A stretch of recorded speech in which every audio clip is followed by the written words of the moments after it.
I do. I have one teenager. Now I have an 18-year-old and now a 20-year-old. She's a graduating senior this year, Commissioner Reed. Yes, he is graduating from City, my youngest. Okay. So what's their disposition in terms of COVID shots? Their generation. They're fully vaccinated. So their generation's pretty good with it? I mean, their generation in my family. I don't know if that speaks to the generation. Because you say he went to City, right? Yeah, they both went to City, and one's graduating this year, so I'll get to give him his diploma this year. So his classmates are getting shots by and large? I think so, yeah. Like Chris actually has a senior at City too. He's on, and I know his daughter got vaccinated. Okay, all right, that's a good start. Herd immunity, right? Yeah. All right, let's get started. Good morning, everyone, and thank you so much for joining us for the May 18th operations meeting. We have a very full agenda today, so I ask that my fellow colleague, Commissioner Reed, and when Commissioner Baldima joins, that we hold our questions until the end of the respective presentations. And to today's presenters, I would ask that you hold as close to your presentation time as possible. And I know with today's presentations that may be a little difficult, but let's try to stick to it. For our first presentation, we have the Capital Improvement Program, I believe. Yeah, the Capital Improvement Program, and I did see. Who will be leading this presentation? I'm here, Cindy Smith, Director of Design and Construction. Good morning, Ms. Smith. How are you? Good morning. Good. How are you? Great. So I will be doing the CIP year in review and year forward. So we'll be covering, of course, the CIP in the context of how it works in the district, the status of previously approved projects, the current FY2022 state recommendations, as well as any additional state capital funding, and then the CIP decision points and where we go from here.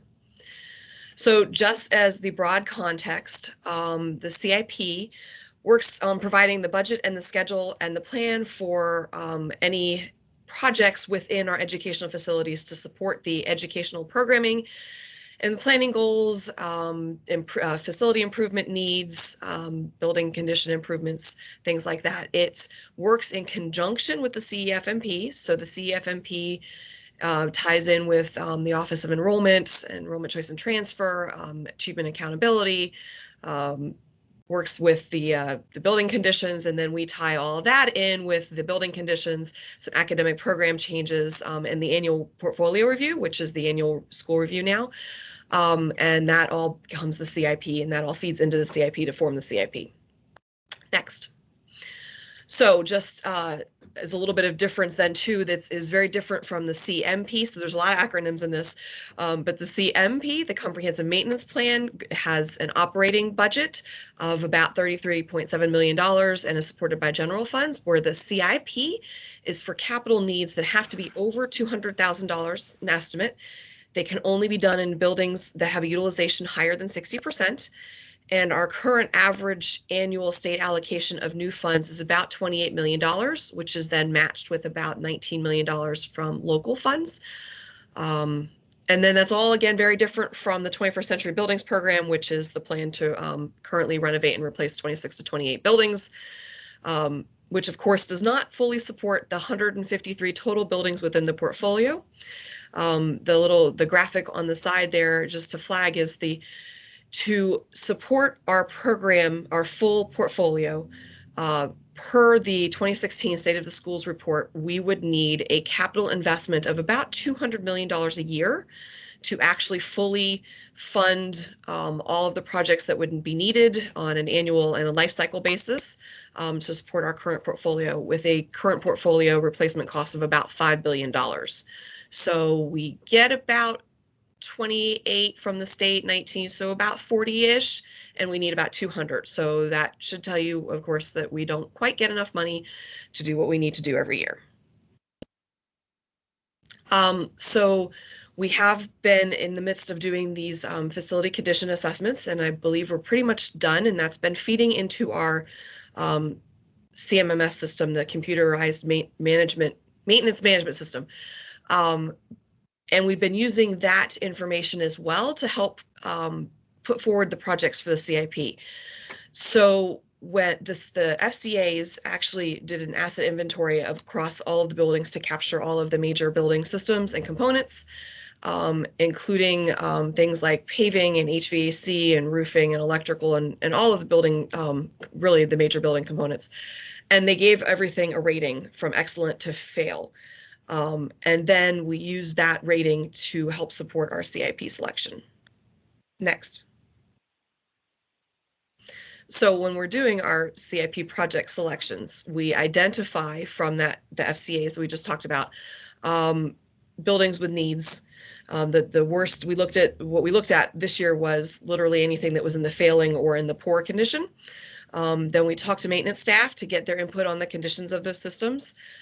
We did this year start to look at a multi-systemic focus instead of hitting a fire alarm in one building that year, and then the sprinkler the next year, and then the HVAC the following year. I mean, every time you do that, you're repeating some of the same work because you're taking out ceilings, you're mobilizing. You can have some monetary savings if you start to hit multi-systems and do all of that at once. It does mean maybe not as many projects per year, but it really improves the building on a grander scale at one time. And we also added some academic use spaces this year. And actually this year we focused on toilet rooms. If anybody has been to any of our schools with some and seen some of the toilet rooms, you'll know that they really do need to be upgraded. So in anywhere we had a multi-systemic project this year, we actually added a toilet room improvement scope to that as well. After we identify the projects, we rate them based on the conditions, the financial impact, and if there's an academic impact, then that creates a score. And from there, we prioritize the projects, and sometimes there's some emergency ones that pop up that go in higher, but that creates the whole prioritization of the projects that we submit every year. Yep, and you can keep going. So just to hit on a highlight of where we are with previously approved projects. These are the majority of the projects we actually have in a real active stage right now. So for FY21's projects, which were ones that were approved just about a year ago, including the reserve appropriations projects that we requested, we received a total of 20 projects. Most of those are still in design or design consultant services phases, but we do have 2 of those in construction at this point. For FY20, which would have been approved in May of 2019, we received 20 projects again also. All of these are projects that have to be in construction contract awards by the end of this month. So you'll see that there's 8 that are in that stage, as well as 9 already in construction. We did end up having to rescind 3, and rescissions occur, we'll talk about, I think there's a slide on that later, but because of a change in scope that might increase a cost, something that we might be doing with the building that's going to impact whether or not we should do a project. So we did have to do 3 rescissions this year. For FY19's projects, so these were approved in FY18. All of these should be in construction or in construction complete at this point. There are a few still in contract award because we were able, they were a reserve appropriations projects. So they were actually funded not in the May 2018, but they were funded later than that. So they're in an off cycle. So they're still in their contract award stage. And then for FY18, at this point, everything is complete construction. So those will drop off for the next presentation. We also will highlight a little bit later what the Healthy Schools Facility Funds projects are and what the 15 million HVAC funds projects are. But for those, you'll see that for the Healthy Schools, 4 of them are complete already, 1 in construction, and then actually, since I put this slide deck together for the HVAC funds, they're all the last one's heading into construction contract award, and everything else is either in construction or complete at this stage. Yep. So just to give a little bit of context to how that fits in the overall scheme though, we have 143 active capital projects. That does mean that they could be anything from just starting design through their closeout stage. Closeout is literally one of the longest stages of a project because it takes some time to get the operations and maintenance manuals gathered, all the forms gathered up, and then submitted to the state for closeout approval. But those 143 capital projects amounts to about $294 million. And all of that is managed with 9 project management staff and with the 1 director. I have been asked for, we've been having trouble finding metrics to determine really how much staff should manage that many projects, but I will say that what for example, one of my mechanical construction project managers runs about 20 mechanical projects at a time. So that's a lot. So we do a lot with a little. Next. So just to hit up the major projects, Hollibird and Graceland are our 2 net zero schools. Those were occupied this past August. So the students are in those buildings at this point. We are still in demolition phase of the existing buildings. So, we'll be doing some activity through at least this summer to finish demolishing those buildings and then complete the site work, including the playgrounds and the track that's going to be around the side fields on both of those sites. We are heading into and starting design on 4 additional major projects now. So we have Armistead Gardens, which is a major renovation and addition project. So that has feasibility study approval. It has reserve appropriation funds allocated to it for construction, and we are starting design on that right now. So we would anticipate going into construction roughly about a year from now. For Marie Fairing is a significantly overcrowded building in the southeast. They're at roughly 214%, at least when full students were in the building. We purchased the adjacent property that has a historical church, and it has the church has an annex, and we're going to demolish the annex because it's not set up for school use, renovate the church to become a multi-purpose space, gym, cafeteria, and then build a new classroom annex on that property. We have started design, so we are looking at starting construction again also on that one in about a year. Next. We also have Furley and Northeast. Furley is going to be a replacement building. If you are not aware, the existing Furley building has some significant structural issues that have just made it impossible to actually even repair. We're just going to demolish and rebuild. For the last many years, the Furley students have been temporarily housed in the Thurgood Marshall building. And we finally have approval for this project with reserve appropriation money also allocated for Furley to be able to start construction. So we are starting design now, and we will be able to again start construction in about a year. And then finally, Northeast, we are still working on all the approvals for the size of Northeast, but it is an existing building. It is the size that it is. It will be a renovation. It is intended to be the permanent home for Vanguard, which is the other school currently located in the Thurgood Marshall building. And when both Furley and Vanguard move out and into their respective correct properties, the Thurgood Marshall building would be a surplus to the city. And again, we are looking at a shorter construction timeframe for that, but it does need to be designed, and we're starting that, probably starting that in about 30 days. So it will be ready for construction also starting this time next year. So we have a lot heading into construction in about a year. Next. And you can keep going. Okay, so for FY22, we have received our 90% approvals of our CIP at this point.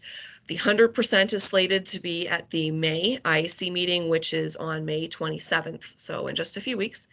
But at this time, we have, for example, we requested 6 HVAC and AC projects, and we received funding for 2.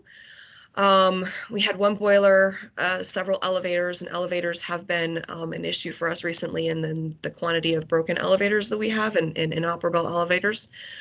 There were the 4 major projects that we just talked about. There was a structural project that we submitted, as well as 2 roofs, and then several multi-systemics. So multi-systemics could be, as we talked about earlier, it's just a combination of 2 or more systems. So that could be a combination of roof and windows. It could be HVAC, fire alarm, roof. It just depended on the school and the need. But of the 9 we submitted, we have received funding for 5. So we have funds for 5 multisystemics and 2 AC projects. Actually, those are AC specific. The rest of the projects, so we submitted 29 and we received funding for 7. Next, please. So we have a reserve appropriation balance currently of just shy of $9.5 million. We have submitted a request at this point for 9 million of that, just shy of 9 million of that. So as we talked about, the reserve appropriation funds come from projects that are bid under the allocated budget. So let's say that we had a roof that we estimated at $2 million and it comes in at 1.9. Literally that remaining $100,000 actually goes back into the reserve appropriation for our district.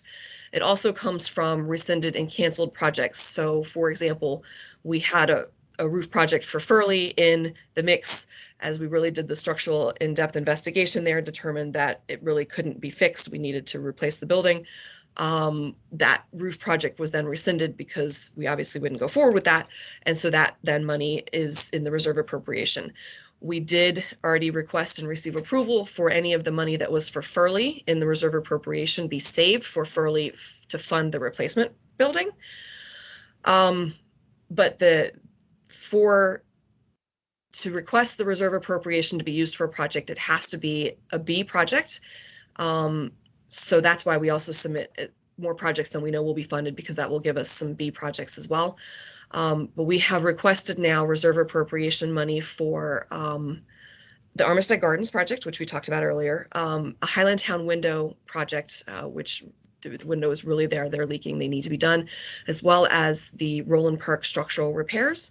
And that currently leaves a little bit shy of $500,000 in the reserve appropriation account, which would then will stay there until something else will build up that funding so that there's enough money to then request it for another project. Next. So just to hit up a couple of the initiatives that we've been working on recently as well. The air conditioning plan, this has of course been a priority for the last about 5 years now. We are down to 24 non-air conditioned schools, which is a significant achievement considering we originally started with 75. The full list is in the appendix of all of the buildings and whether they have air conditioner or not.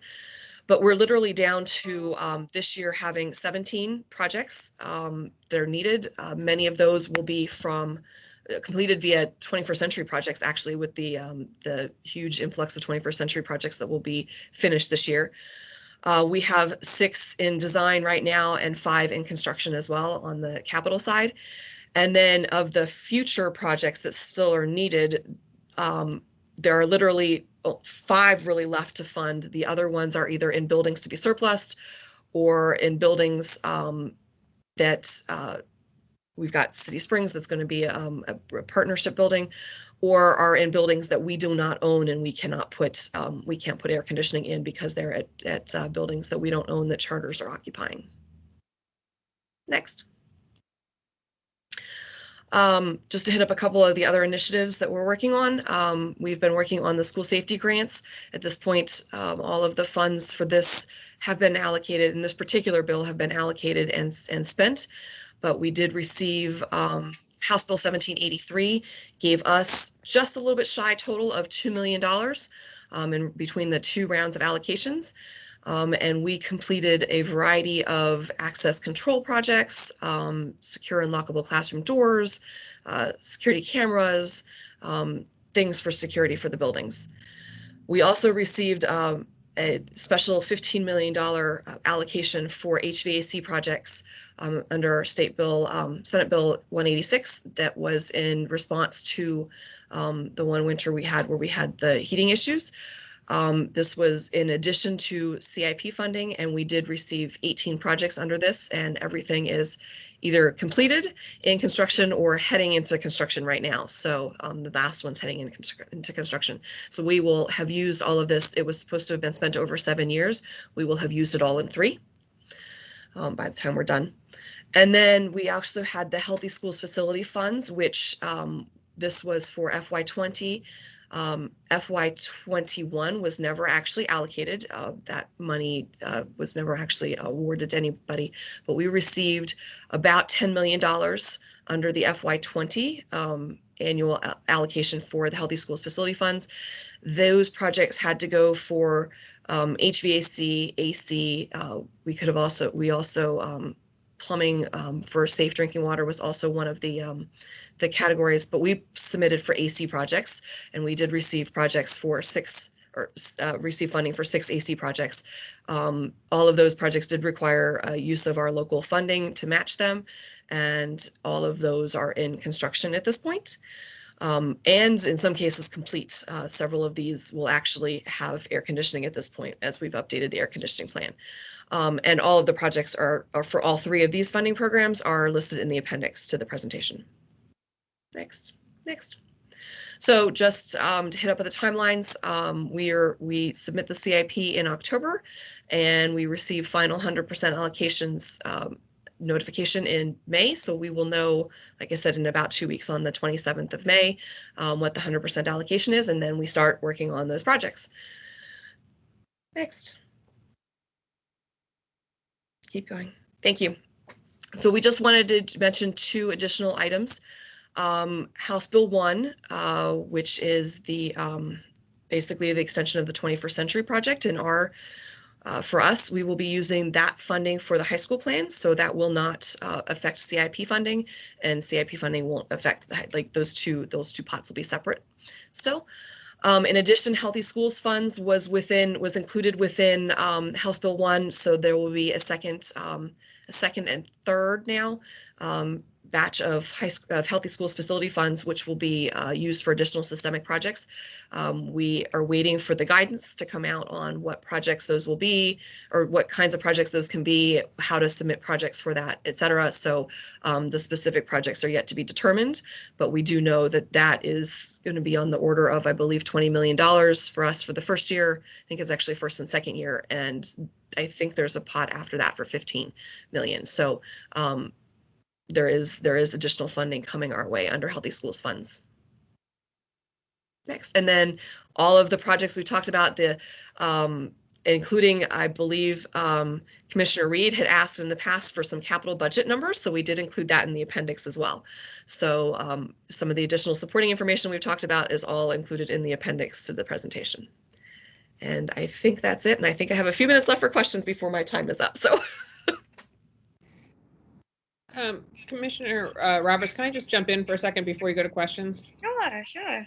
Yeah, I just wanted to give a little context and just huge kudos to Dr. Washington and Cindy for the work that they've done over the last few years. The progress that they have made in terms of managing a portfolio with the disparity in terms of the resources that they have compared to the job before them is just unimaginable, and it is one of the most humbling things that I have experienced as being in the seat, is trying to see what we're trying to do with the resources that we have.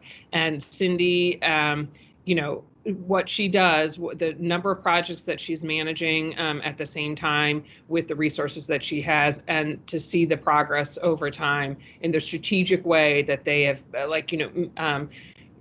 woven gold out of straw is just incredible. And I just can't say enough about the work that they've done. I know when after the winter that we had in 2018, we brought in outside experts with construction focus to help us, and some of whom one of whom at least had been very critical of us during the 2018 on social media about what are they doing with all the money? How come they can't make this work? And really, to a person, that entire group really got an understanding of the resources we have in comparison to the square footage we're trying to cover and the condition of the buildings, and all walked away with the exact opposite feeling like they can't fathom how it is that we're doing what we're doing with the resources that we have, and that they couldn't do it in a million years.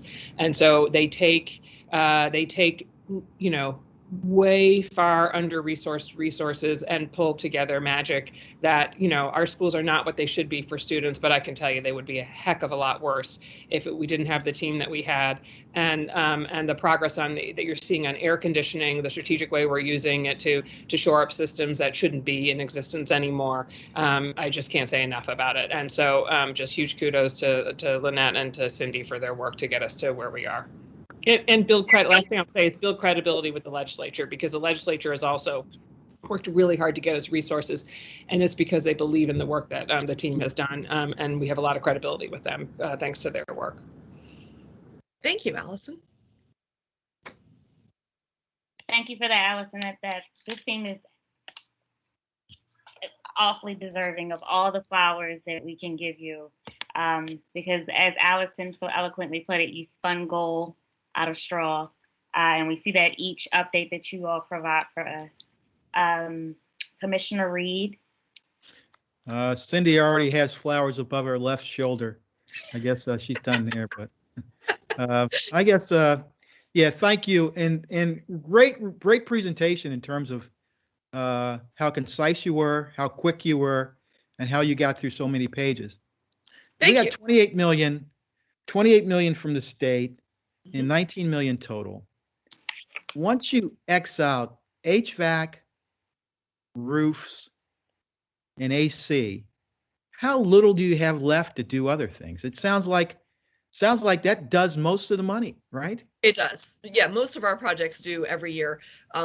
For example, I think you guys approved about a year ago a supplemental appropriation for us to do some elevators from general fund money, because there wasn't enough money for the CIPs to be able to stretch to cover the elevators that we need to cover. So we try to, really diversify our, priorities too as we do it, but the HVAC and the roofs are really honestly amongst the highest. So the elevators tend to fall to the bottom. So yeah, and there usually isn't anything left to do any of the rest of those.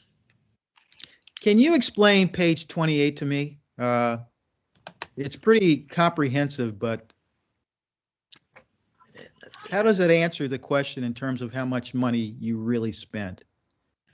That's the slide you have in the addendum. Okay, so that's the Healthy Schools money. So that is one particular funding pot. And that's the question that we were trying to answer for you, where we spend, how we spend the money that we have. So we received about $11 million from this. Actually, I'm sorry, we received about $8 million from the state. The total request to cover all of the projects would have been 11.8 million. We're looking at 28, right? Healthy Schools. I don't think that's the slide that's up there. Yeah, I'm looking. Yeah, 28. I mean, that's that's past. I might be on the wrong one. My page numbers are different. But anyway, okay. Yeah, past capital budget numbers. 2021. Okay, so yeah, okay, there we go. That's the one. Okay, so this tries to show what the state allocation was in each year, right? Right. What we contracted from the state, and then what we spent local wise as well to support that. And it's broken down. We spend local in multiple ways. Local funding goes to support the required match. So the state funds us at 93%. We have to match 7% for every project and hard construction costs. We also have to fund a contingency for every project for those unforeseens, like you get in there, I'm going to be bringing one of these up soon. We get in there to do a pipe insulation replacement project and discover that all of the piping is actually rotted out underneath that existing insulation, and we have to repipe the entire building. So the local contingency covers, or sometimes needs to be added to cover, unforeseen conditions. And then the local money is also used for the design funds. So every project needs to have a design for it to be able to be done. So local money stretches to that too. So I guess my question is, if you have 28 million from the state, how do you get 61? So that 28 million is an average. Okay. Allocation. It's not necessarily what we actually get every year. So that year they actually gave us more money. Okay. But then for 20, they gave us 27 million. So 28 is an average. It's not necessarily the entire pot. It does also include the reserve appropriation funds. Okay.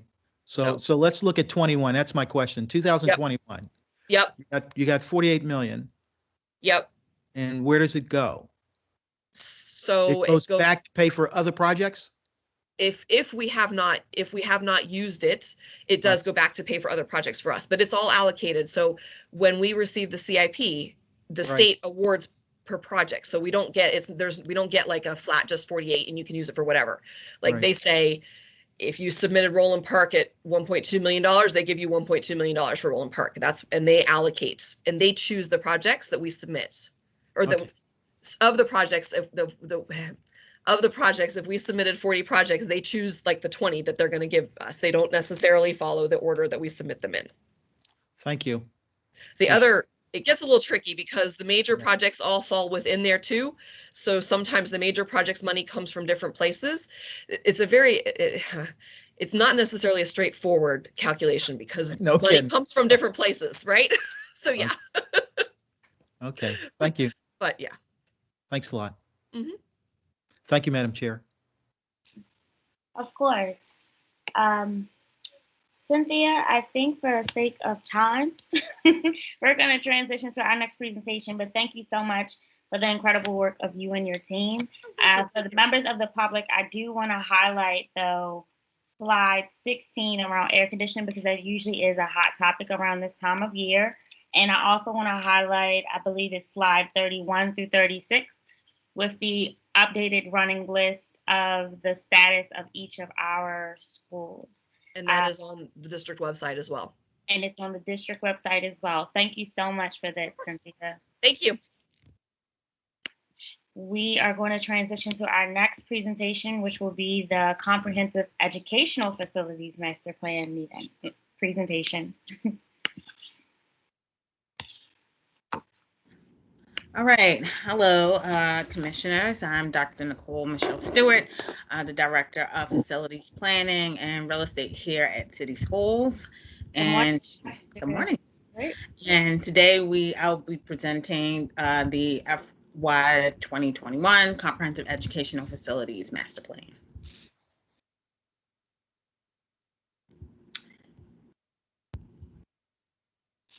And okay, there we go. All right. So as an overview of what I'll be talking about today, we'll talk a bit about the CEFMP and district context, enrollment trends and projections, utilizations, as well as our efforts to synthesize information and develop facility planning data briefs on relevant information. So, as you all are aware, every year, July 1st, we submit the Comprehensive Educational Facilities Master Plan to the Interagency Commission on Public School Construction.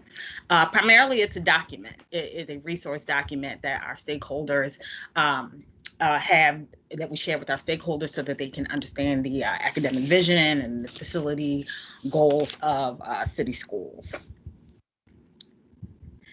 In addition, the CEFMP is a process. So effectively, we are often taking information throughout the year from our various different offices that contribute to the development of the CEFMP. And we're synthesizing information that can then help to inform decision making.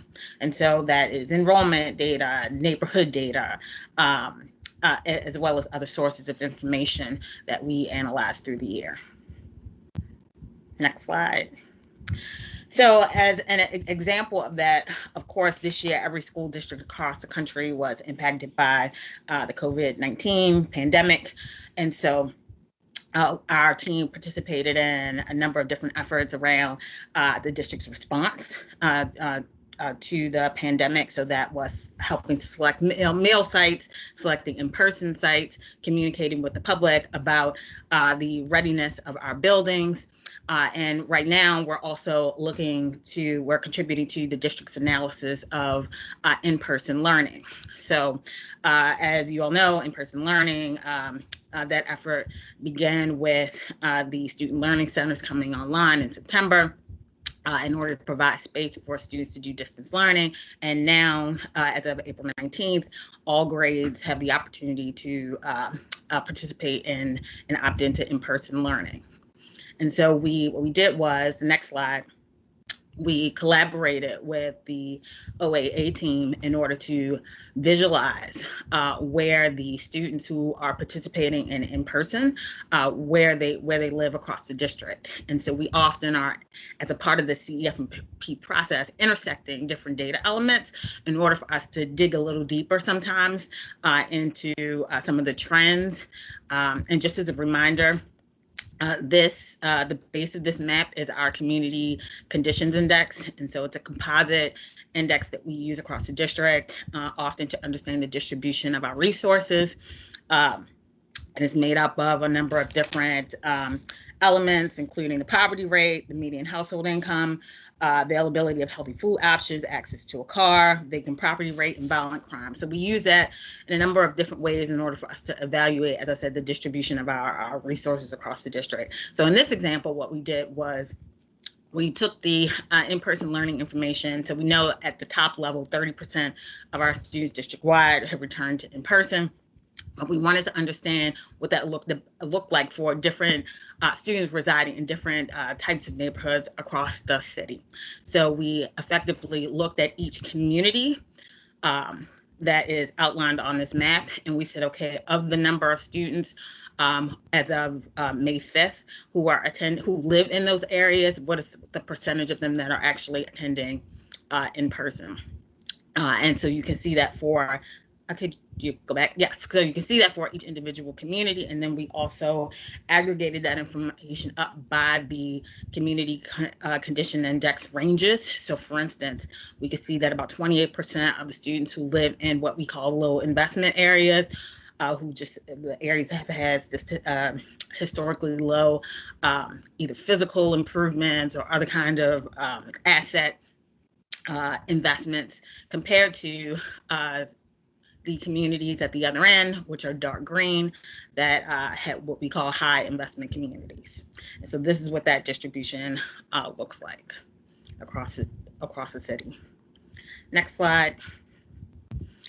In addition, we wanted to understand what this looks like for different student groups within the district. And so one, we looked at what this looked like for individual schools. So the map represents that percentage of in-person, who based on the enrollment at the school, how many of the students were at that point in time participating in person. So that ranged from about 10% to 62% for different schools. It also differed based on the type of school. We had a higher percentage of in-person for elementary and elementary middle schools. And then also we wanted to look at it by race. And so the chart here provides a percentage for each racial or ethnic group, and what the percentages look like for those students who are participating in person. So of course, 30% is citywide, and the groups that exceed that citywide percentage were white students as well as Hispanic students. Next slide. Right, so we take all of this information and we synthesize it, and then ideally what happens then is that this information then gets used to inform various initiatives and inform decision making across the district. So that can take the shape of our building condition plans, our academic program alignment, as well as our annual review of schools. Next slide. So as an example of that, the team this year, we developed the in-person learning ed quality dashboard, which was a way for the district to communicate about the readiness of the classrooms and buildings across the district as in-person came online. Next slide. And in terms of academic programming alignment, next slide. So the community conditions index that I mentioned, it was used as a base or a source of information for the new career readiness plan. And so it helped the folks who developed it to analyze the distribution of CTE programming across the district. Next slide. And then there is annual review. Our team collaborates with the O&I team every year. Next slide. to develop various tools in order to help to inform the changes in the portfolio of our buildings every year. And so we're mapping information, we're analyzing data, we're creating these tools and developing scenarios to help inform that decision making. Next slide.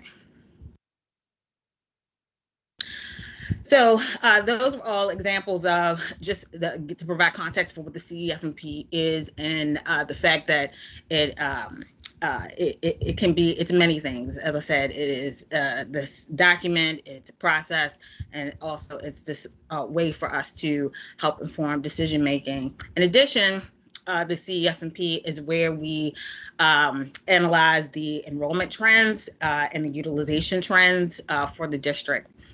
And so over the past few years, we had experienced enrollment decline. However, in school year 1920, we did experience a stabilization of enrollment. However, this year, with the pandemic, while we did see a decline, we wanted to dig a little bit more into what was driving that decline. Next slide. So while in previous years, we've talked about how the pre-K cohort has been influencing the subsequent cohorts of either K-5 students or 6 to 8 students. What we've found here really is that the driver for the decline in enrollment for this year was the pre-K counts. And so this year, pre-K was down 36% compared to the other grade bands, which either were held steady or actually increased. And so this was a trend that was seen across the country. And so while all the complete information is not in yet, school districts from New York to Chicago were experiencing pre-K or kindergarten declines of, somewhere near 20% up to even 44% in the case of Chicago. And here in Maryland, the decline is about 26% from last year. Next slide. And so we also wanted to dig into that a little further for two purposes. One, as I said, we talked in previous years about how the size of the birth cohorts have been impacting enrollment. We wanted to demonstrate two things here. One, that the birth cohorts that reflect the pre-K and kindergarten, that reflect pre-K, which was last year 2014 and this year 2015, that birth number, there was no significant change in births that year. So it's not the births that are driving these the decline in pre-K this year. It is definitely how families reacted to the pandemic and the choices they made to enroll their students. So that's the first point. The second point is that decline or that difference was experienced differently across different communities in the city. And so when we look at the relationship between births and actual pre-K enrollment, we call that a capture rate. And what we did was we looked at the capture rate from last year to this year. And what we can see is that the green areas are the ones where either they held steady or their ratio of births to pre-K students actually increased, versus the purple areas where you would see a decrease in the capture rate of students. And so effectively this phenomena of the decrease in pre-K enrollment, we're demonstrating here just how it impacted different areas of the city. And we can see that one of the examples of the largest increase was in Howard Park, while the largest decrease was in Greater Mondawmin. Next slide.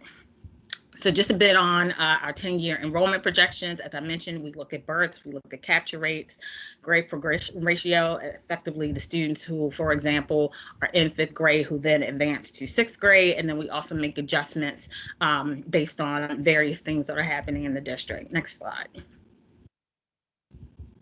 So just one thing we wanted to note about this year's enrollment projection methodology, so when we looked at the relationship between kindergartens and the overall population of people who live in Baltimore City, we actually found that this year, over the last 4 years, the female population of women who are of childbearing age, 25 to 40, there was this sort of inverse relationship that we didn't expect. So that while the number of women increased, fewer kindergarten students enrolled. And so that was something that we wanted to highlight. And then also note that that's what we include a citywide population number in our projections. And so we included this year the female population because we saw that that was a closer relationship with the kindergarten enrollment this year. And so what that then means is we use this in order to have to sort of right size our projections, and so that we had a more realistic view of what the then projections would look like 10 years out. Next slide. So that then results in, so our current enrollment is 77,856, and we're projecting that in school year 30-31, 10 years out, we will be at about 75,613. Next slide. So on utilization, so this is something that based on our MOU, as a part of the 21st Century Buildings Plan, we monitor our utilization every year. This year we are at 85% utilization. The district continues to make strides with both our planned surplus buildings as well as additional surpluses that are identified through the annual school review process. And so while we're at 85%, we just wanted to continue to note that we surpassed the utilization target for SY2021, which was 86%. We were at 87% last year, and so we're at 85% this year. Next slide. So we thought it also important to note that the excess seats are still concentrated in our secondary buildings.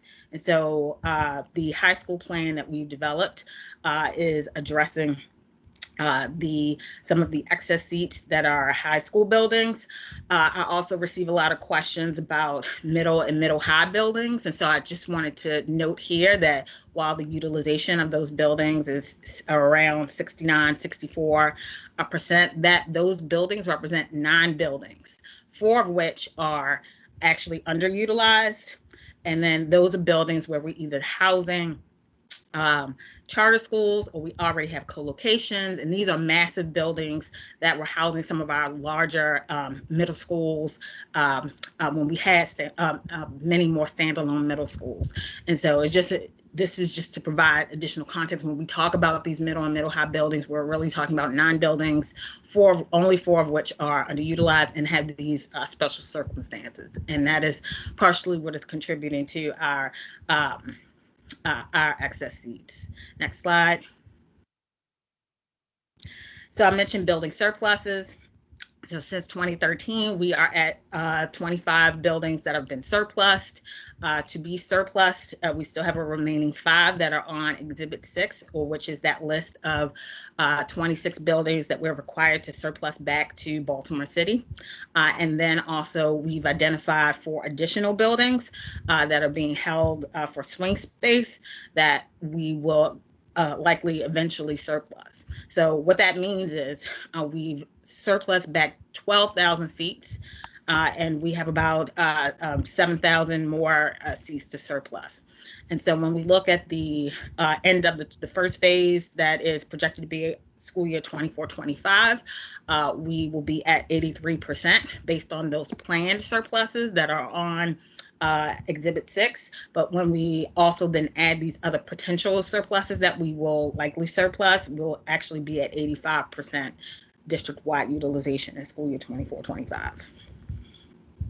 Next slide. And that, of course, does not account for additional surpluses that might come out of the annual review process.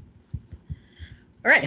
And so, as I mentioned, as a part of this, what we've been working on is developing what we call these data briefs, where we're identifying factors that impact district-wide enrollment. We're intersecting data, synthesizing it to then inform and evaluate, inform processes, and then evaluate district actions. And some of the things that we're working on this year, doing more around the understanding the in-person virtual trends, looking at things like the CTE entrance criteria, continuing to look at EL and the impact on enrollment in the district, as well as school closures and new building openings. So an example of that we wanted to share with you all. Next slide.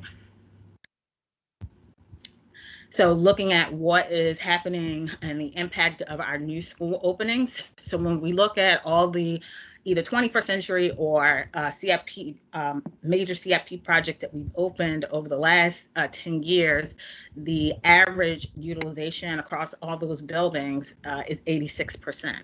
So that is very important to note. And then when we look specifically at schools that we just opened, either mid-year 1920 or the schools that opened in the fall, we see two things that we wanted to note and that are important. One, in terms of enrollment, there is an increase of 400 students who are now learning and matriculating in new school buildings. And then also, we talk a lot about the surplusing seats back to Baltimore City and our district-wide utilization. One thing that's important to remember is the other side of that is we have a lot of schools that are overcrowded. So I believe about half of our zone schools are overcrowded. So some of these new schools that are opening are the result of merging school populations and creating spaces and school buildings in order to accomplish that. And then surplusing the other building back to Baltimore City.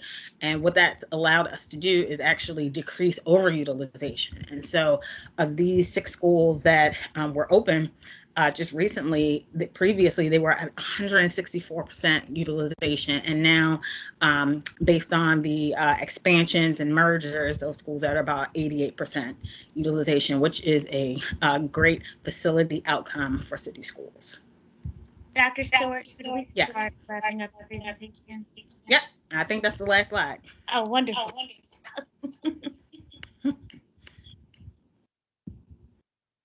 So, any questions?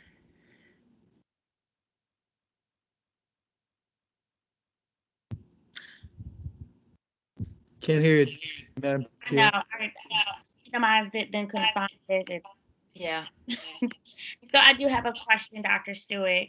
And thank you so much for the presentation. So something that came to mind for me was, as we're reviewing our real estate portfolio and the diverse nature of the academic programs being offered, as I can't remember what slide it was, but we saw that the Greater Mondawmin neighborhood had a 52% decrease, while there was another neighborhood. What was the other neighborhood? They had an increase, a 15% increase. That was Howard Park. Yeah, Howard Park increase. And so what came to mind for me was, as we identify, or as the district identifies these increases and decreases among the enrollment of throughout the different communities, how is that helping the district identify the needs for contract and charter schools in the portfolio? Contract and charter schools. So I would say that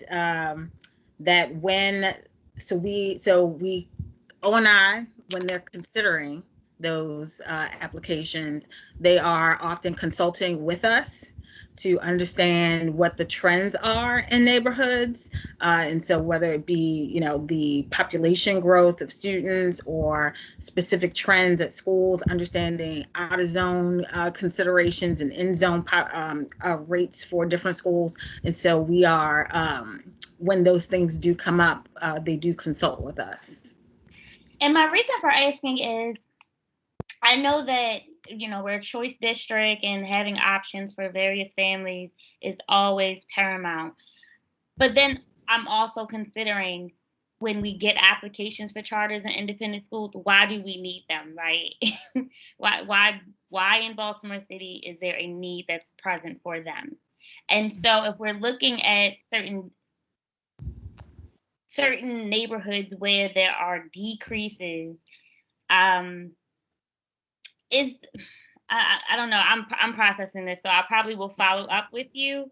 But I'm making a connection here. Allison, I saw you pop on.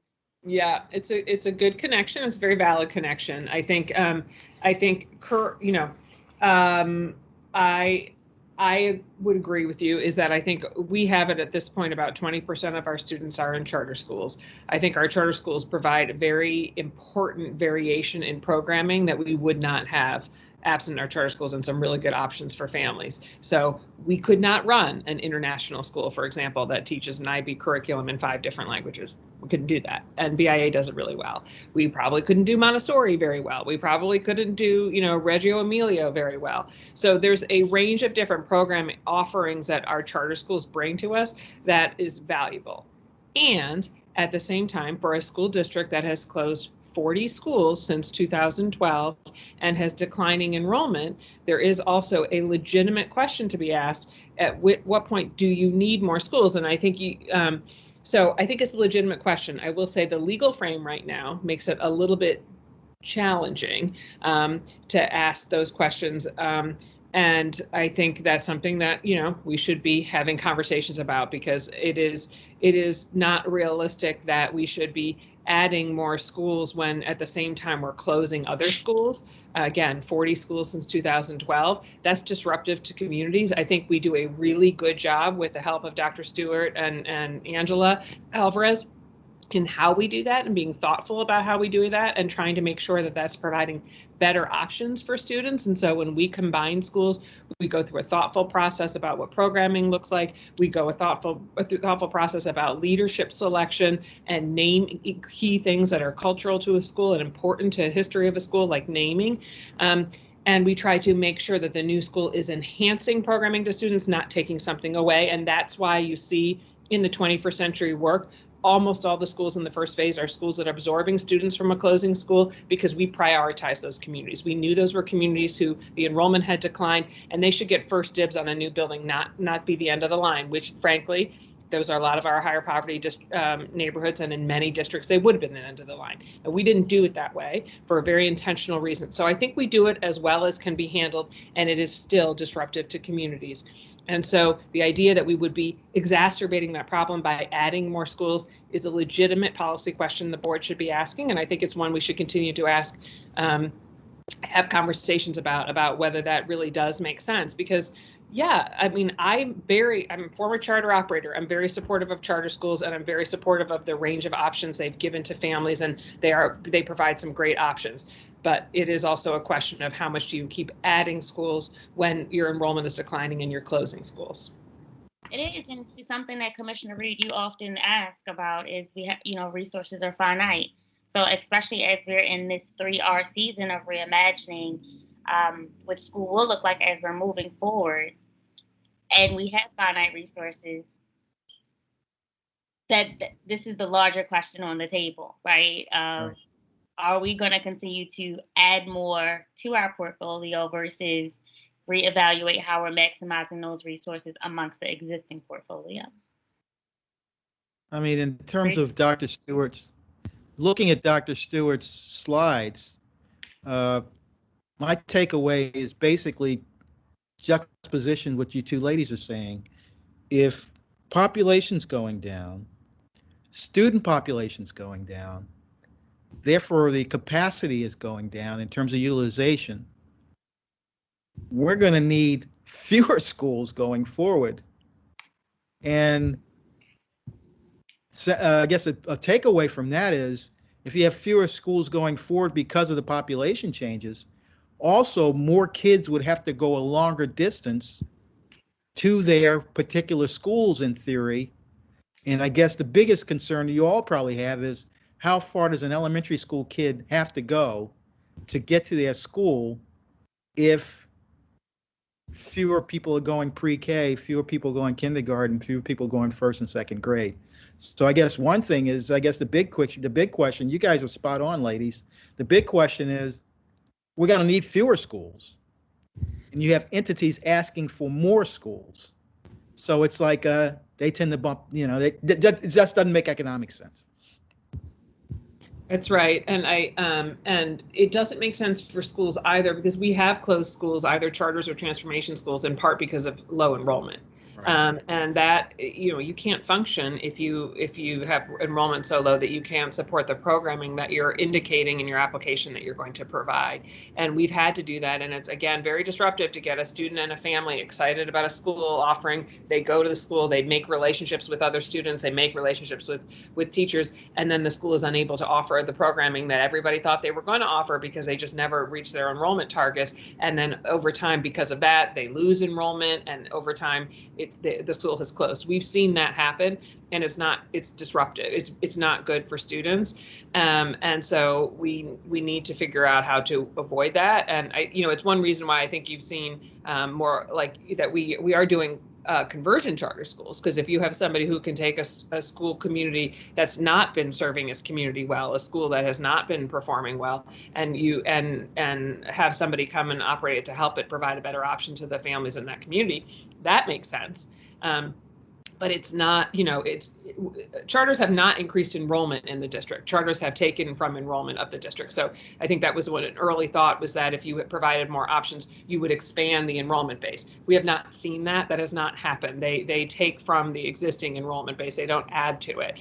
Again, great option. I'm not trying to be negative about charters. I'm a former charter operator. I think charters are a valuable tool, but they have not increased enrollment. So if they're not increasing enrollment, to your point about the finite pie, they are just taking from the pie, and when the pie is reducing, it is a problem. And Madam Chair, I don't want to take too much time, but Dr. Stewart, can you go to slide 13 and just educate me, because I don't have a clue about what we're trying to do with that. Let's see what that one is. 13. It's loading, bear with me. Thank you, Joe. I think that might be the example we used to demonstrate how we do support the O&I and Angela Alvarez's process for decision making around annual schools. I think what we just highlighted, and what I think this presentation further emphasizes, is how difficult that work is, and all the things that need to go into those decisions that are brought before the board. And so this is just an example of sort of one of the ways in which we are trying to understand, to your point, distance. And the students who are enrolled in a school and where they live, and all these geographic factors. So this is a tool that we built for internal use to support that annual review process, where we're looking at, this is an example of Stewart Hill.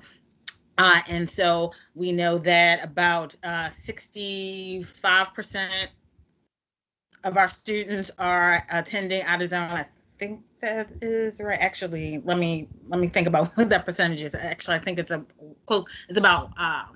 43% of students that are actually attending out of zone.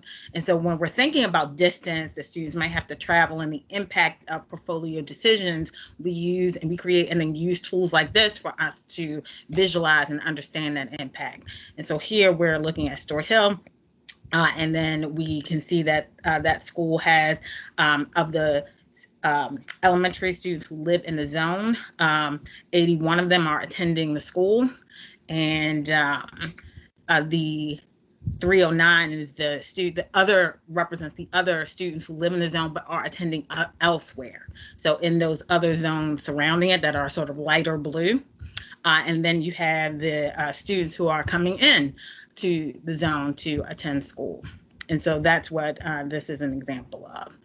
Okay, thank you. Thanks. Okay, I got it now. Thank you. Appreciate it. Thank you so much, Dr. Stewart. This was Thank you. A very enlightening presentation. We will move on to our next presentation, which will be employee evaluation update. Will that be Chief Grant Skinner? No, it is not. Good, It is. good morning. I am here, and Jessie Papia is also here, and she's going to start us off. Good morning.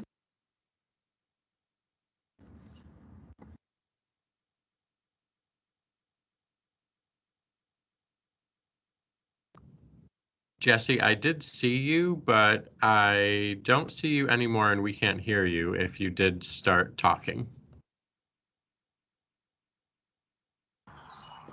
Can you folks hear me okay? Yeah. Yes.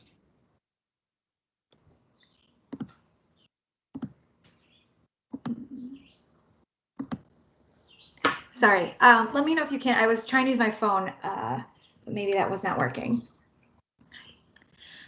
Thank you for having us here. We're going to be providing an update on employee evaluations. We first wanted to ground ourselves. We have our board policy GCO related to employee evaluations, which reaffirm our commitment to ensuring that our employees are evaluated, are receiving feedback, and that their leadership role and capacity is reinforced and validated through the type of feedback and supportive relationships with their supervisors that should be in place. In our commitment to authentic assessments of professional practice and impact on students, even during a year that was so unique and where we were as a system consistently needing to learn and grow together, we made adjustments this year that we're excited to talk about that we believe helped us to remain responsive to the changing circumstances of the year. Okay, next slide. Okay, a couple of those implementation considerations and the changes that we made in order to help us reach that goal of having more authentic assessments of performance include at the beginning of the year, we revisited our regulation language. We made sure that we updated some of that language so that we could have the flexibility we needed in order to be responsive to this year. One of the things that I would highlight is that this gave us more flexibility with our observation windows, and we in fact significantly shifted our formal observation windows for teachers, knowing that we needed our teachers to have that time and space to acclimate to what virtual instruction looked like prior to needing to go in and have their formal observations. We also extended formal observation windows at the end of the year, later than we've really ever done. And this was so that with the timing of the shift to in-person instruction, again, our teachers were able to have some time and space to acclimate if they needed to be formally observed when they were back in an in-person setting. We also ensured that all formal observations this year remained announced, which means that there's a pre-observation conference where the teacher can review things with their observer, and they knew the date and time of the observation that was going to occur. This felt incredibly important, knowing again all of the change that was occurring this year, that folks could have that pre-observation conference to prepare. I mentioned the timeline adjustments, and then the other place that we spend a lot of time and energy to try to meet the needs of our teachers and school leaders and our employees for their evaluations was around our resources and the guidance that we made available. This included guidance around how to conduct observations in a virtual environment, also giving some strategies around how to conduct in-person observations once we had shifted to not a normal setting, but a new kind of normal in person. That was informed by feedback from stakeholders. And we also had some very employee group specific considerations. For example, I would highlight, we've been working with Piazza and principals around what some of this looks like for our school leader evaluations and conferences. And we also had some groups of teachers who really prioritized helping with early literacy for our pre-K kids and wanting to make sure that we had appropriate guidance for how they should be observed and evaluated this year. Next slide. Okay. This is a reminder for folks who might not be thinking about the various components of our evaluations every day as much as my team and I do. And so as a reminder, for our effectiveness evaluations, so our principals, our assistant principals, our teachers who have these kind of evaluations, we are gathering performance data across different areas of student growth and professional practice. And for our teachers and principals, there are some guidelines and regulations with the state that we have to make sure we continue to adhere to. Something I would call out as folks look at a reminder of what is in our school leader evaluations. is that on the student growth side, MSD was very clear that there were no waivers where districts could move forward without student growth in their evaluations of instructional staff. And I would anticipate that part of it is our understanding and shared commitment that we are still working to meet the needs of our kids, even in like a very different kind of learning and instructional setting that we experienced this year. What that meant is we still had student learning objectives for our school leaders and our teachers. One of our components, school performance measure, while that still remained a part of our evaluation models, I will just say, we communicated this across the board at the start of the year, that due to the emergency building closures last year, we didn't have the performance data for that SPM measure. So instead, our teacher and principal evaluations are going to just have the SLO as their student growth measure. So that is a shift this year. Okay, next slide. One of the things that felt even more critical this year, and I think maybe I like to consider that we had the opportunity this year to really lean into the potential for our observations and discussions about teacher practice to help teachers think about different strategies, to get feedback from observers and other folks and eyes in the room. It felt really important this year when we knew a lot of our teachers were teaching in a way that was completely different than, when I was a teacher, I did not teach in the way our teachers did this year. Our school leaders may be in the same boat. And so we wanted to make sure we had the necessary resources and training available so that teachers could really benefit from the observations of practice. This included our making sure that with our updated instructional framework rubric that was in place, that we made sure the content addendums, so specific look-fors for different content, were available. We worked on and developed a remote companion for the instructional framework rubric, which I would really highlight for the evidence-based practices that we were able to locate from other systems and even other like online schools that have existed before the impacts of COVID, where we could take some of those best practices and line them up with the indicators of our own instructional framework rubric so that teachers and school leaders knew what to look for and even how to prepare for lessons and what would be really good strategies to bring into their virtual classrooms. We had teacher-facing asynchronous modules as well as school-facing training materials that we made available. We had this year a pilot for our high-performing tenured teachers to be off-cycle. This meant that they did not need to have the formal observations and professional expectations in their evaluations this year. We were able to lean into feedback we received during some co-facilitated public engagement sessions with BTU, as well as some of the flexibility allowed by COMAR. What this means is that our principals could prioritize their time and the way they're giving support and feedback to teachers in their buildings. And as I mentioned before, we maintained the announced formal observations, which we felt was really important for this year. Next slide. This is an example of what one of the pages from our remote companion looked like. And so I won't go deeply into it. I did just want to highlight, I mentioned that it's grounded in research and evidence-based practices, made sure it was aligned with our instructional framework rubric.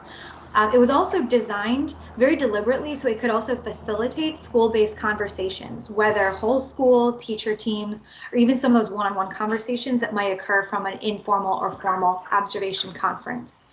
And so there was a way where people could also start to list and share strategies of what, for example, facilitating student interactions could look like or sound like in their virtual classrooms. Next slide. We also continued our work expanding the resources that are necessary to connect our instructional framework rubric with more teacher development approaches and opportunities. A couple of those are highlighted here. I'm really excited about the one in light blue. That's our instructional framework rubric achievement unit course. This is a course which teachers would need to participate in order to move career pathways, so some of that accelerated movement for folks.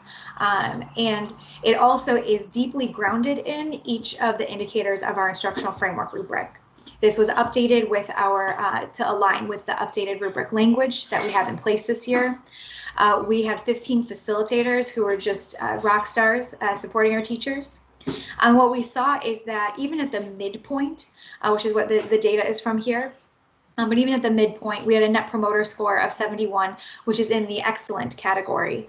And so we feel really strong about the support and the meaningful learning that's been happening for our folks who engaged. And we'll continue to look at feedback on how we would iterate this in the summer and for moving forward. As I mentioned, we had the school overview materials that were available. We did see that as of April, 22 users had accessed these materials. They included articles and research-based materials that could help folks in their schools connect the behaviors of the rubric to research about pedagogy, trying to help people again with that professional development lens on the IF rubric. And then we had self-paced Blackboard modules. So our teachers could go through, each indicator of the updated rubric at their own pace, from home, wherever they may be, and, review some of the updates in language. We made sure that these asynchronous modules mirrored the same language and resources we had provided to qualified observers, because we know how important it is. We're talking the same language to all of our stakeholders about how to use and understand the rubric. The last thing I'll just name is the connections and content professional development. It's definitely an area we're going to want to continue to expand and improve upon in the upcoming year. Some of the ways in which we've seen the IF rubric brought very deliberately into some other content areas or professional development opportunities. I think about our science team, who deliberately, with their learning walk tools and resources, helped to embed callouts of where there's alignment with the IF rubric. Also think about a recent conversation we had with our new teacher mentors and how some of the materials and the resources they get from the new teacher center align with the IF rubric as well. Okay. Next slide.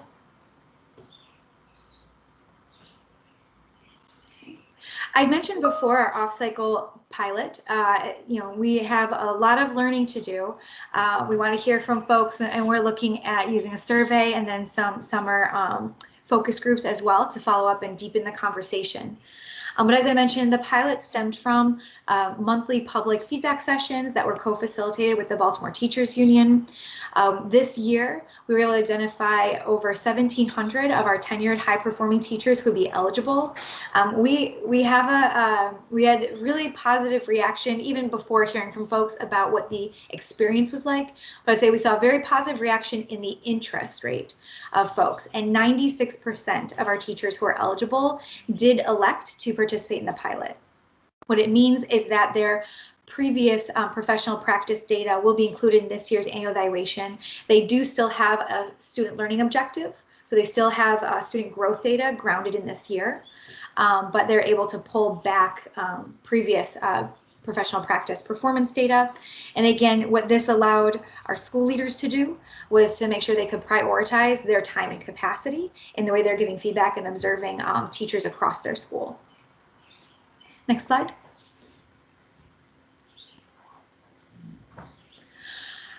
We have been monitoring our school year evaluation data. We are coming up on the close of this year, and so over the next couple of weeks, we'll be able to test all of the data together, see how things are looking, release reports to our school leaders and to our teachers.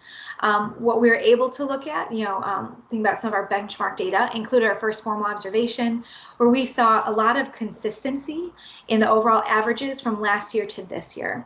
Also, our early teacher SLO data was showing, again, a lot of consistency, high percentages of teachers with highly effective and effective SLO scores. We're going to continue to monitor this, but what this is letting us know as, again, kind of early indicators is that the guidance, the resources, the training that was available, and I would say the mindset of our evaluators and our teachers as well, shows that in similar ways, our teachers were working and meeting the expectations or exceeding the expectations that were set this year. And so we know it was a different year and we need to be responsive to the circumstances, but it really is just a call out to how responsive and adaptive not just our team was, but I mean more importantly how our school teams responded and adapted and continued to work with our students. Next slide.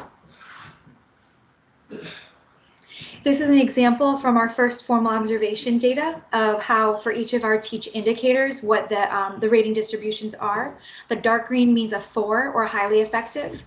The red would mean a 1 or an ineffective. rating for that particular indicator. The things that I just want to highlight here are that one, what we're seeing is again consistent high levels of performance as measured by our evaluation tools for our teachers. We also see that this is the kind of data we hope is helpful for our school teams when they consider how they would prepare and support teacher performance. They can look and they can see where might an indicator or a space be, that we want to dig a little bit deeper into the kind of teacher practices that are reflected by that indicator. What I would name is that Teach 5, which is our indicator about engaging students in their learning and student-to-student interactions. We do see a little bit less of the highly effective, a little bit more of the ineffective, a little bit higher of the developing ratings as well. If I were looking at this, I would say, that's a place that we might want to spend more time around professional development and support. The last thing I'll say before moving on is that, we do see and acknowledge that our teacher performance data does not look the same as our student performance data. We wouldn't expect a one-to-one correlation, but we are interested in investigating what might be happening for our students who have the opportunity and access to highly effective teachers in more of a continuum within their educational career. And we just want to see if there's some differences there for our kids and some impact from that access to highly effective teachers. Next slide.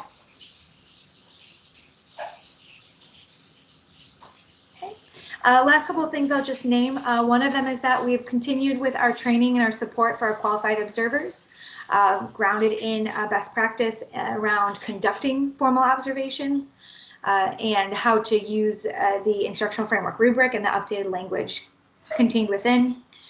Following our most recent training and assessment series, 92% of our school leaders, our teachers, supervisors, our ILEDs have successfully completed this district training. And the recalibration includes professional development opportunity, and then being able to demonstrate item level accuracy on master scored videos of teacher practice. So we've really been leaning into the good practice of how to calibrate our observers, and we're going to continue that work moving forward. It does mean that we have over 370 certificated staff who are qualified observers, and this includes folks on content teams and in non-supervisory roles, but who could also support with providing formal observations. And our next slide. This gives a little bit more detail about the type of supports that have been provided. We definitely differentiated the kind of supports that were available to make sure that we're meeting the needs of our observer participants. It included asynchronous modules, a little bit more self-paced. It included half-day CLN sessions where folks could work together with their cohort school leaders, all the way to having one-on-one debriefs and a 3-week series where we kind of walked through and narrowed in on some of the places we saw our observers needed a bit more support, including differences in effective and developing practice on the rubric. Next slide. This is the final slide, and the last thing I just always want to remind folks is that the work we're doing is responsive to our stakeholders, it's responsive to our data and what our students need and what our employees and supervisors need. We also exist within the larger context of any requirements from MSDE. I mentioned before that student growth remained a requirement for our educator evaluations this year. We also need to adhere to their guidance and regulations. That's why for off-cycle opportunities, we can lean into some of the flexibility. We couldn't go beyond that with MSDE. And so any of the updates that may come from MSDE in their evaluation guidance would also then shape our work. But prior to the impacts of COVID and the emergency school building closures, the MSDE team was on track to updating the COMAR regulations specifically for teacher and principal evaluations. They don't yet have that to come back to the state board yet, but we'll be keeping an eye on that. Okay. And that's the end of our update for the board. We're excited for any questions you might have.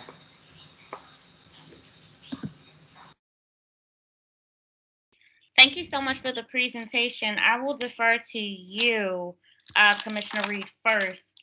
Do you have any questions? I can come back to you. I guess Jessica, you made my day because I thought you were going to go through a whole litany of charts, but you made it pretty concise and tight, which is great for our board. But I went to page 27.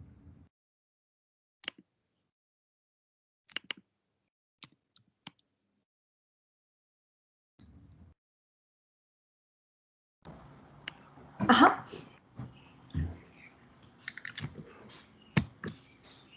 What is that telling me?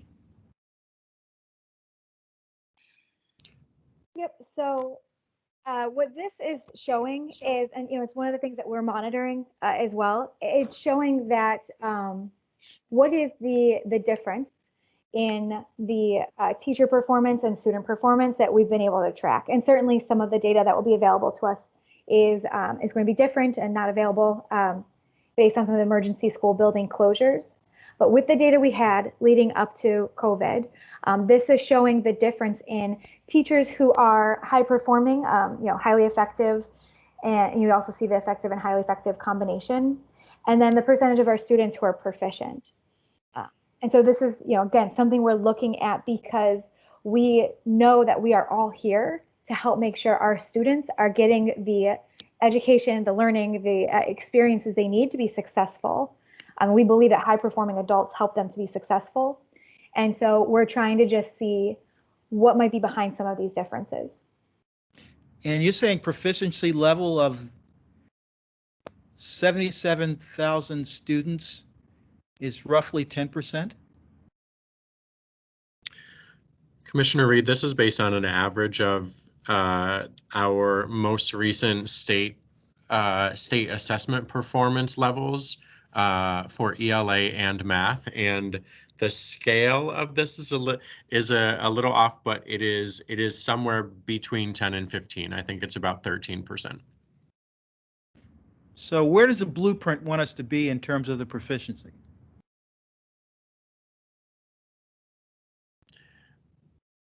I don't think the blueprint itself sets exact numerical goals for this, and the purpose of our blueprint is to increase student achievement dramatically, where we would expect to see many more schools like the schools that have had 5-point, 10-point gains in student achievement in recent years.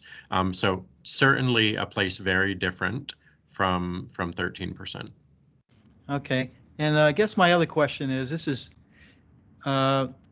way above my pay grade, but you guys showed a line where I guess the teachers are ineffective. So what's the drill for ineffective teacher? Because I know because of certification, it's almost like being tenured. So I'm a teacher that's ineffective. My principal doesn't want me. Another school doesn't want me. What do you do with these surplus teachers, and how many are they? And what's the, I wouldn't say exit management program, but what's the mitigation and help they get to get back on track? Because it's a small number, but when you add it up in terms of aggregate, it's a good part of the budget. So what do you do with the ineffective teachers that possibly are warehoused and you can't do much about it because of contractual obligations? Sure, I'll jump in, Commissioner I know Reed. it's kind of tough. I know this is kind of tough, especially politically, but yeah. Yeah, I mean, you've named accurately that the percentage of our teachers, and in fact, even the raw number of our teachers who receive an ineffective rating in any year is extremely low, and yet there are some. So first, I would say, with respect to job status, in Maryland, a tenured teacher who has an ineffective rating must have a second consecutive ineffective rating in order to be terminated from their role solely based on an evaluation rating. And I think that is useful context for people to know, just because our the board's policy around employee evaluations, our administration's use of evaluations is not primarily about exiting people. That's not what our evaluations are mostly about, even though sometimes it feels to some folks like that's what it is, and that's just an emphasis that that's rarely what's actually happening. True, that's true. So, it takes time based on Maryland law in order for the evaluation alone to mean you no longer can work for the district. In some cases where teachers are in their first few years in the profession and therefore haven't earned tenure yet, if they are ineffective and they don't demonstrate potential to quickly improve, we will use the non-renewal process to exit those employees. Beyond that, from a development perspective, this is the role of individualized development plans and support from supervisors to help make sure that they're using the information they have about the different aspects of instructional practice that show up in our instructional framework to help someone improve. Okay. And So basically, it's the IDP, whatever that is. Yeah, is that what it's called? Yeah. Yes. Okay. Yeah, I would back up to also just say the original question about what that chart was showing. This chart comes directly from one of the indicators that we identified in our human capital strategic plan. We acknowledge that as a district, we want to see more of a correlation. It doesn't mean exactly the same, but we want to see more of a correlation between teachers being rated highly and students performing at high levels. That should never be an exact one-to-one because our evaluation system includes multiple measures. Student growth is a part of that, and there are other aspects like professional responsibilities and instructional practice. And like that was named as an indicator because we believe that gap has to close. That gap did close a little bit because our student performance went up some and our highly effective teachers went down some, but only at the margins. And you don't have teachers that are not in schools? We don't have any teachers. Sorry, I missed that, Commissioner Reed, in your question. So unlike some other districts, we never have teachers who are under contract but are not assigned to actually work. So there's no rubber room. We don't have people who are just floating. There are instances, especially as changes happen in budgets mid-year, that there could be a small number of people who are where we have more people than positions in a certain area, and in those cases they are assigned as an extra person, and we're talking a couple dozen at any moment out of 6,000 BTU employees. They're assigned as additional supports to our schools. Okay, this helps me get rid of, tails that go through. So thank you. I have one question really quick. So Justin, you said something that really stood out to me. So like you, that had never experienced what we experienced over the last year, for ILEDs and principals that had never been a part of an educational disruption like we experienced, how are they in fact being supported through the evaluation process this year? What supports are in place for those evaluators during this period of FLO modification? And I want to say you touched on it somewhere around slide 4. It was earlier in the presentation. I just want to understand it a little bit more because I know we've received emails and such from our constituency around FLOs this year. And so just to be very frank about it, there has been correspondences that said, if you've never been transformational, how do you evaluate someone that is transformational? Or how are we being intentional about extracting those skills that some of our exceptional leaders and teachers have expressed over the last year to embed it into the framework so now that we can evaluate it as we move forward? And I'm not sure if you can get to all those things because we are short on time. So if you do want to respond to that in writing, I'm fine with it. But I definitely wanted to lift that here because it was the appropriate place for it. Absolutely. Can you hear me okay? Yeah. Okay, great. We can follow up in writing, and I would just add or highlight when it comes to our student learning objectives, a couple of the things that we did included, some of it was consistency in the literal structure. There's a lot of change for folks, and we didn't want people to have to learn a brand new process and new forms. Like, people needed to focus on their classrooms. But some of the things that we were able to update included, for example, making sure that the assessments were the curriculum embedded assessments or the growth assessments the teachers were going to be using anyway, and we're using to understand student performance anyway. We didn't want folks to do extra work or double work. The other thing is that we included for the first time an attendance threshold, which meant that students who were absent a particular amount of the window, their data didn't need to be included when considering, the teacher's impact on student outcomes for this year. Because we know as a system, we did a lot of learning, especially earlier in the year, around how to reach and engage our kids and our families. The other thing I'll say is that we have always, and I think this was to our benefit, we have always had a scoring rubric for our teacher SLOs, where, for example, upwards of 20% of students could not meet the target, and the teacher is still in the effective range. And we're trying to balance having high expectations and wanting our teachers to feel comfortable setting a rigorous and meaningful target for our kids. So those are a couple of things in place. And again, we continue to see high teacher results in their SLOs, but that's something that we can follow up in writing just in the interest of time. Absolutely. Thank you so much for that. So since you're going to follow up in writing, we can transition to procurement. Thank you so much for your presentation today. Thank you. And thank you for the questions. Absolutely.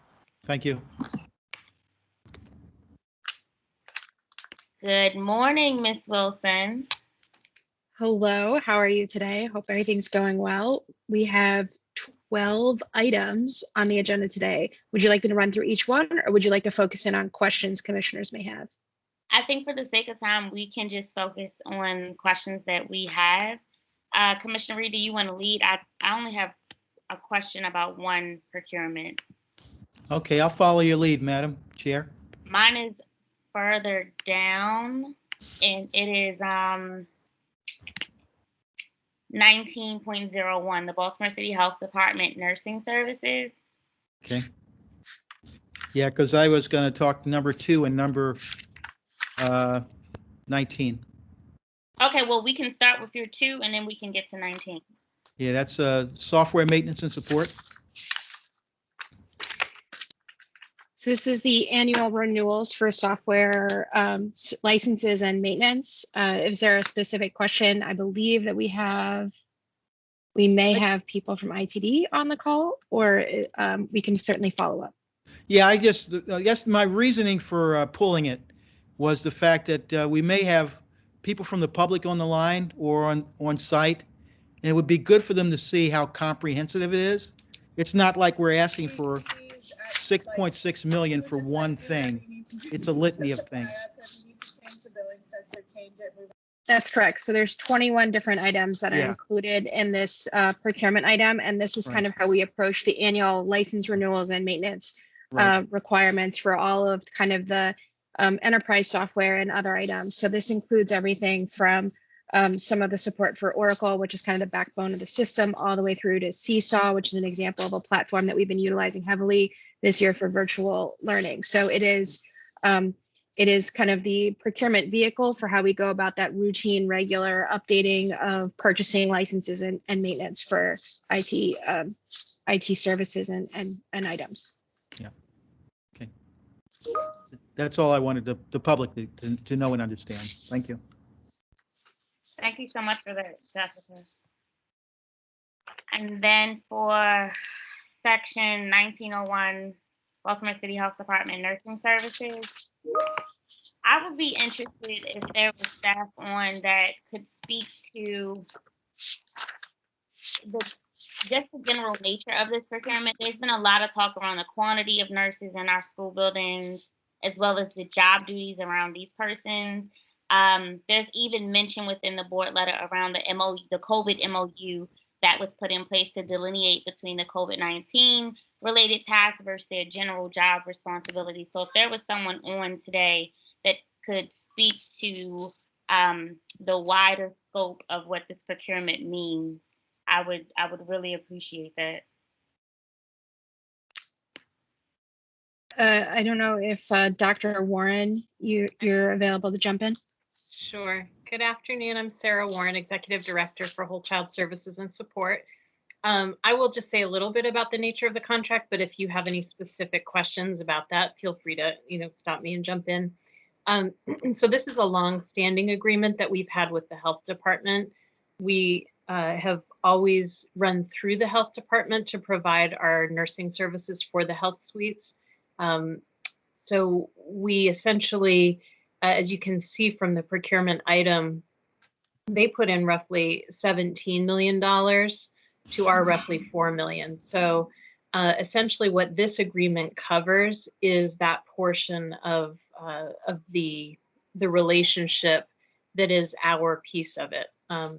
So they hire the nurses, they oversee them, they supervise them in close consultation with our team, particularly with Dr. Fink's office in Home and Hospital.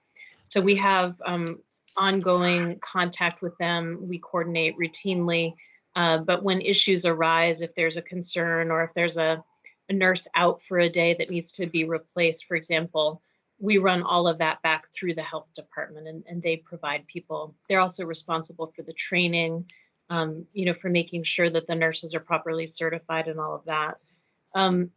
Throughout the course of the pandemic, of course, we've been doing a lot more work in partnership with the health department, and Chief Perkins-Cohen has been leading a lot of that higher level work, particularly regular consultation with the commissioner. But we have, continued on in this partnership at the school level. Every school has, and by law, must have a health suite. So they are staffing those health suites, and then they also oversee and support us in the school-based health centers, which are in 14 health centers. So that's sort of the general scope of the agreement, but I don't know if you have any specific, questions about it. One of my questions was around, I did a school visit, and there was some pushback around what that delineation of services looked like between general services that they would offer and what the new COVID-19, the implementation of new COVID-19 responsibilities look like for school-based. In fact, Allison, one of our school visits that we did together, that was one of the pushbacks from the staff in the building was what the differences are from the expectations of a nurse versus what that MOU looks like between what they could do and what expectations of school-based staff look like. And so we can speak to that a little bit because that does relate to this procurement. Yes. So early on, I did jump on, Sarah, if you want help at some point, I did jump on. Okay, sure. I will just say, and then Allison, Chief Perkins-Cohen, you probably want to add to this, but just that early on when we were doing the student learning centers, everything was pretty new, and there was a little bit of confusion, admittedly. We used that experience, and we have continued to revisit these things over time as the situation has evolved. But we use that lesson to basically inform an agreement. So we have a separate just guidance document that we all signed off on at both the health department level and the school system level, which guides the work of the nurses, particularly during the pandemic. So they agreed, for example, that the nurses can be part of the screening process in the morning when the students are coming into school. So it lays out the specifics of those types of things. We also have an evolving sort of process for testing at the school level, which nurses will be playing a significant part in. So we're kind of working through each of those issues as they arise. And sometimes we have had some situations on a school by school basis where there's been a little bit of, misunderstanding or friction or whatever between the school-based team and the health suite team, and we've tried to address those individually. Chief Perkins-Cohen, I don't know what else. Yeah, and I missed the conversation I was on with the legislator, so I missed the beginning. But I think the question is what's the role of nurses and how is that evolving in the pandemic? Is that generally the question? Yeah.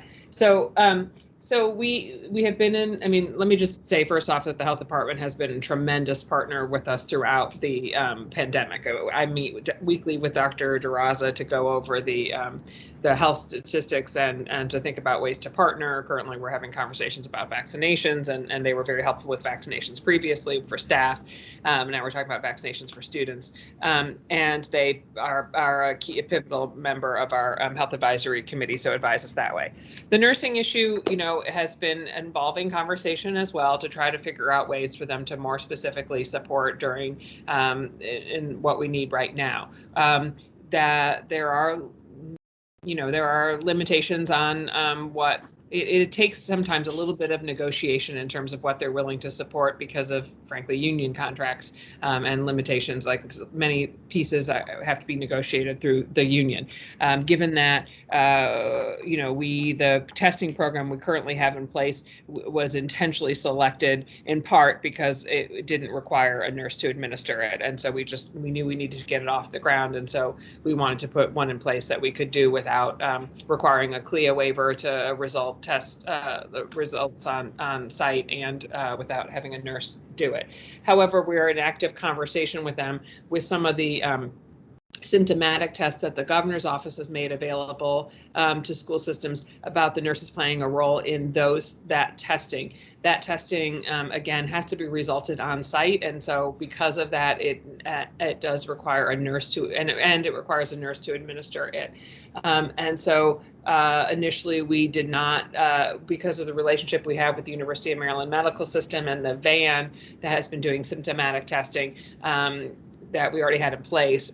Between that and the conversations with the health department about nursing, we didn't take that on it initially, but we are currently in conversations about them playing a role in that to help deal with the need for symptomatic testing going forward. Right now, we have the positivity rates in the pool. As you know, the way that symptomatic testing is primarily used now is to respond to pool testing. So if we have a positive pool, then the University of Maryland Medical System van comes out and offers testing to any staff or students and students' families who were in the positive pool, so they can have peace of mind. That's a great service, and I can't speak enough to the service that the University of Maryland Medical System is providing to us. I think we are now the biggest, or at least certainly one of the biggest testing providers in the region as a result of that.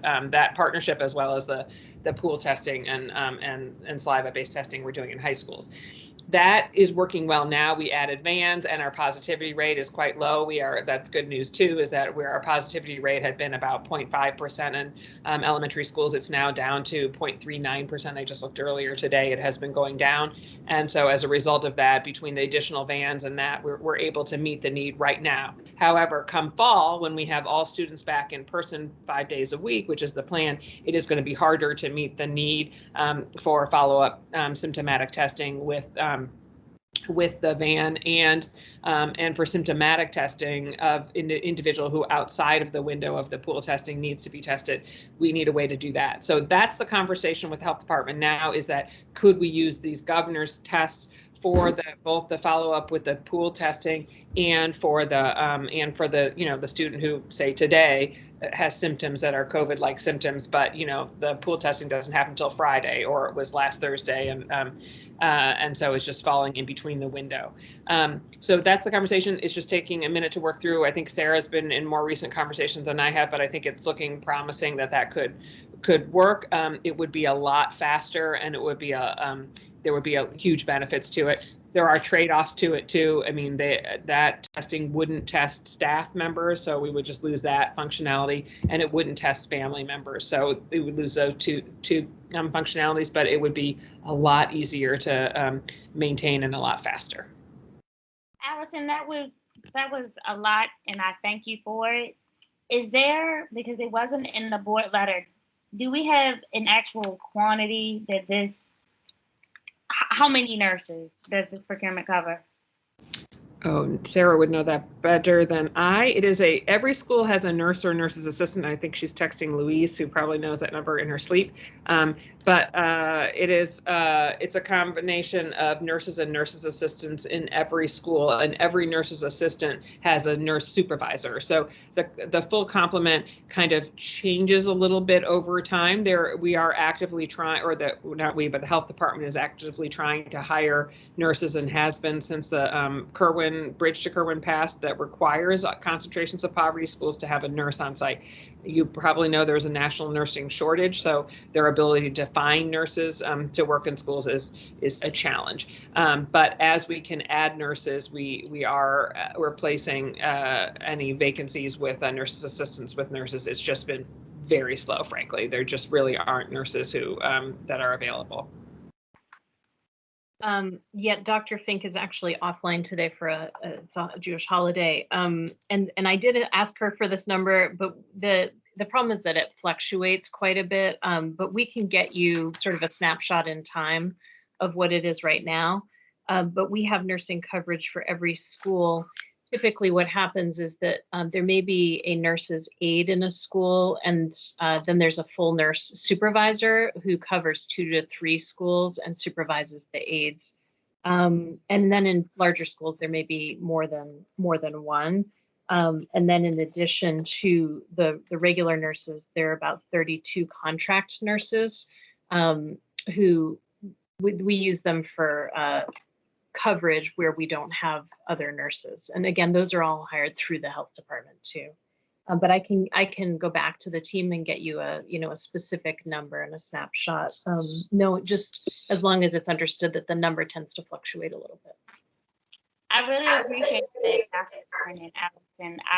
I know that this is something that is on the radar. As one, we're preparing for 5 days, all students in the fall. This is something that came up quite frequently as we were doing the tiered reacclimation to in-person instruction. And so while I know the work is happening behind the scenes, it's also really important for the public to see all the intricate decisions and processes that are in place to ensure that our students and staff and teachers are safe as they are going back into the building. And so I thank you all for going through all of those various details, especially around our nurses, because we do care and we are doing the work to ensure that our students, staff, and teachers are safe as they return into the building. And thank you all for giving me 6 extra minutes of your time for today's meeting. We have a very full agenda, and I think we got through everything. We did not have any public comment for the record. And I hope you all have an amazing rest of your day and get outside and get some vitamin D. Have a great day, everyone. Thank you. Thank you, Madam Board Chair, or Subcommittee Chair.